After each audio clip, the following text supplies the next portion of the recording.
Hey, what's up guys? Chief Pat here, and today bringing you guys a brand new Clash Royale video, and today we're going to be checking out the Giant Sparky combination inside of Clash Royale. I've been meaning to play this forever. I actually have never tried this combination out before this video, and I see it all the time on my Chief Pat 2 account. People are using the Giant and the Sparky, so I read up on a couple of guides, and I found that the Giant Sparky Ice Wizard push seems to be the most effective way to get the ball rolling onto your opponent's side. So I'm going to use that combination alongside with a Goblin Barrel. And the reason the Goblin Barrel fits into the deck, which might seem a little bit weird, is that most people are running Zap inside of your deck. So if you throw a Goblin Barrel, and now that it only costs 3 elixir, they might have to zap that out, or they're going to have to make a decision whether they zap your Sparky. So if you can get those both rolling at the same time, preferably your Sparky's fully charged up and you toss that Goblin Barrel, it puts a lot of pressure on your opponent to make the right decision. They've got to make a perfect play, and let's go ahead and see if we can do it inside of a couple of battles. Now starting off, you can see I had a pretty decent combination going, but unfortunately right when I threw that Fireball at the Princess, he played a Minion Horde,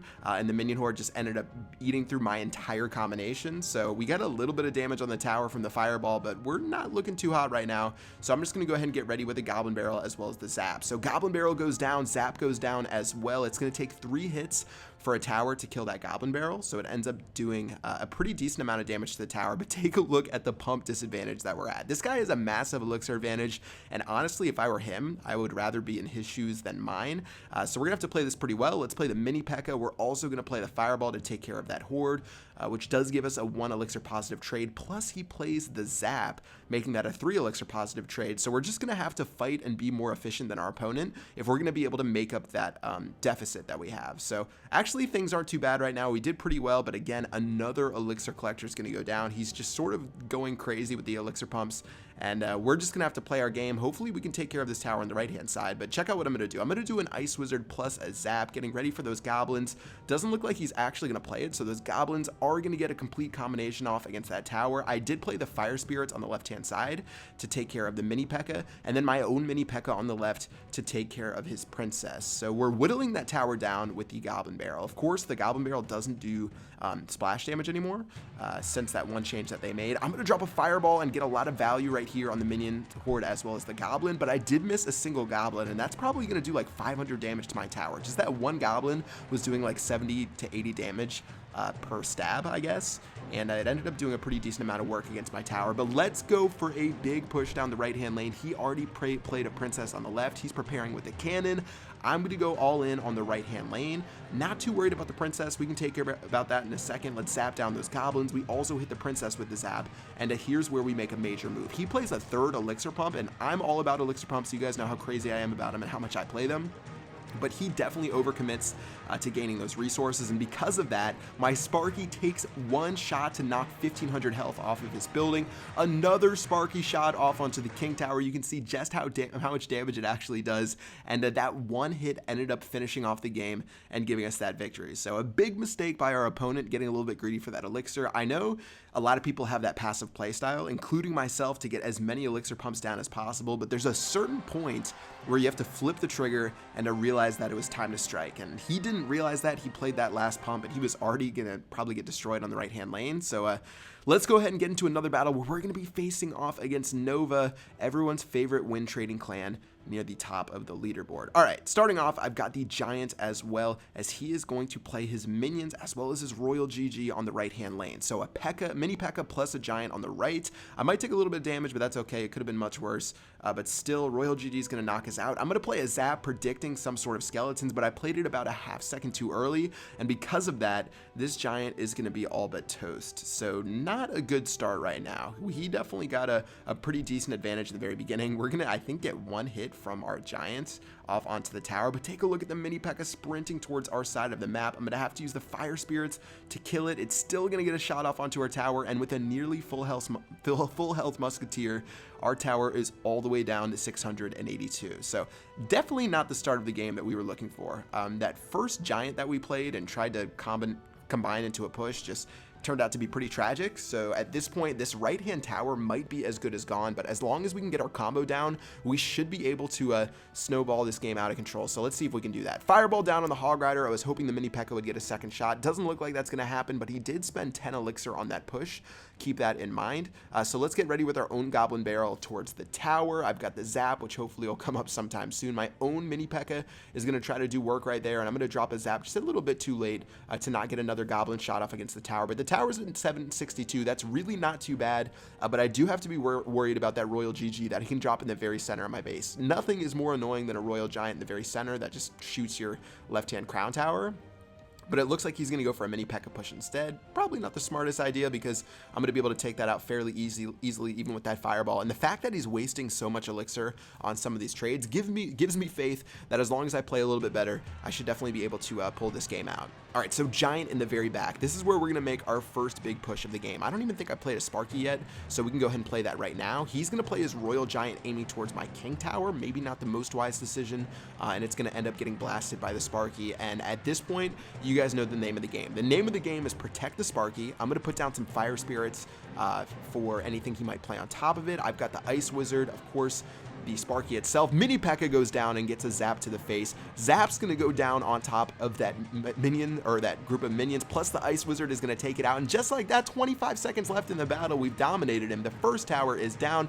Mini P.E.K.K.A.'s running towards the tower. The cannon can do almost nothing against that Mini P.E.K.K.A. as well. And take a look at the King Tower. I'm going to drop a laugh. That's for all the win trading that they're doing at the very top. That's going to be a 3-crown victory right there, and a little bit of BM to top that one off. Guys, don't win trade. Anyways, that's it for this battle. 19 trophies, 20 gold. Chest slots are full, but it doesn't really matter on this account anyways. Pretty much every card is close to max except for the legendaries. But another battle, this time against Dinium from Nova Brazil. And let's go ahead and try this one out. So you guys saw in the last battle how it can sort of flip on top of its head. The Sparky is definitely one of the most polarizing cards inside of the game. Anytime you have something that does that much damage, it's safe to say that no match is realistically over till the very end.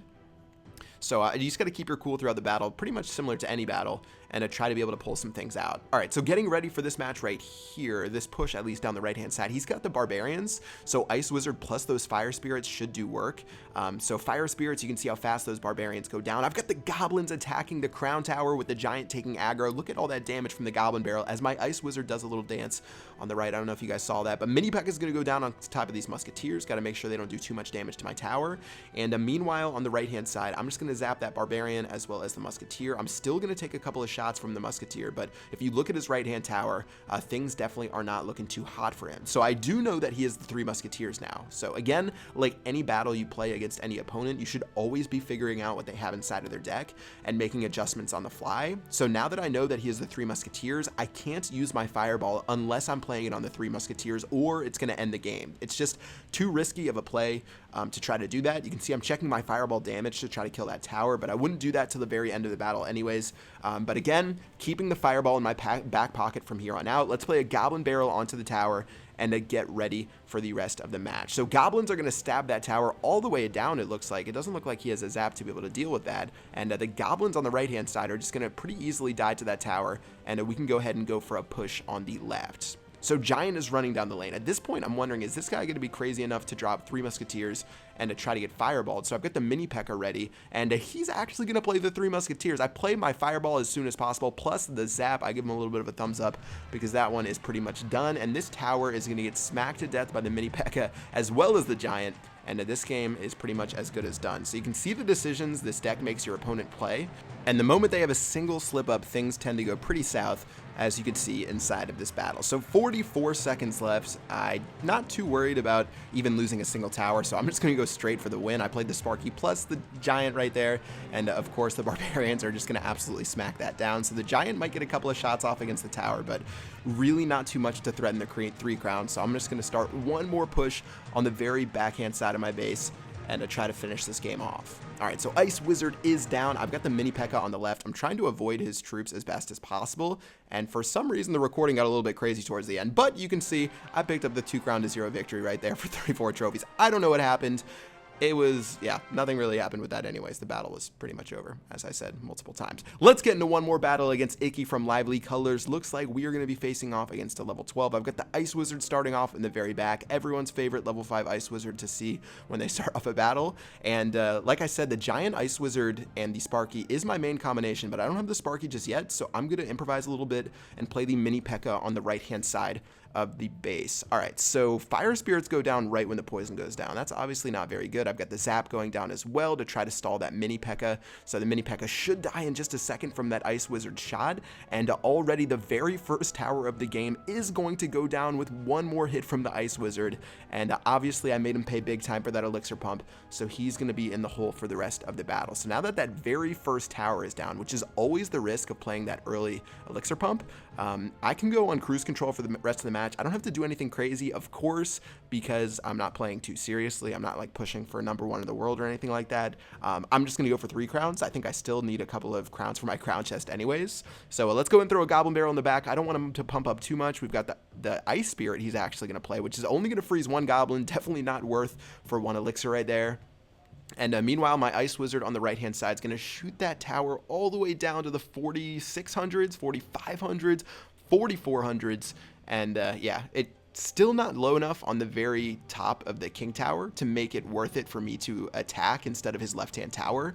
Normally, I obviously want to have the King Tower to have a little bit less HP than the 1 Crown Tower that's left before I go for it. You can see he's going to go for the Hog Cycle on the left-hand side, and by now you can sort of see that he's using the deck that I use on Chief Pat 2, except for instead of 1 card, he substituted in that Ice Spirit, which could work pretty well. I guess he's using the Ice Spirit instead of the Skeletons, which is an interesting choice. But it looks like the Sparky's going to get so close but end up shooting the Ice Spirit instead. That would actually worked out pretty well for a single Elixir right there. But still, now that we're in double time, I'll drop another Sparky. He's going to keep attacking me with these Hog Riders. Mini P.E.K.K.A. is going to go onto the Musketeer. And at this point, like I said, we're sort of just playing defense. And as he zaps down my Sparky, my tower's actually all the way down to 523. So I don't want to be a little bit too crazy with this. I want to make sure that I don't throw this game away for free, because losing obviously is never fun. Fireball is going to go down on the Musketeer. Should be able to take her out by the time my Sparky charges up. He's going to shoot down the Mini P.E.K.K.A. And with 30 seconds left, even though my tower's low, his tower's getting low as well. And I think this one is pretty much over as long as nothing goes too haywire. So the Zap plus the Mini P.E.K.K.A. is going to make it so the Hog Rider does not get a single shot off against the tower. I'm going to use the Mini P.E.K.K.A. as pretty much a giant, and for some reason my Fire Spirits did actually end up getting up in range to get hit by that poison. But anyways, Goblin Barrel onto the tower, gonna get zapped out immediately, and with 5 seconds left, he just simply doesn't have enough time to take down this tower, and that's gonna wrap it up for a 1 crown to 0 victory. So the game was literally decided within the first 5 seconds. I took that very first tower out with that giant Mini P.E.K.K.A. push, and there was almost nothing he could do after that except for try to attack me, where I just kept playing defense. But yeah, 17 trophies for this battle, 20 gold as well. This deck is really fun. If you guys haven't tried it and you have the Sparky and the Ice Wizard, which might be like 0.1% of the people watching this video, make sure to give it a go. But yeah, that is pretty much going to do it for this video. I hope you guys enjoyed. If you did, make sure you drop a like. Until next time, I will see you guys later. Peace out.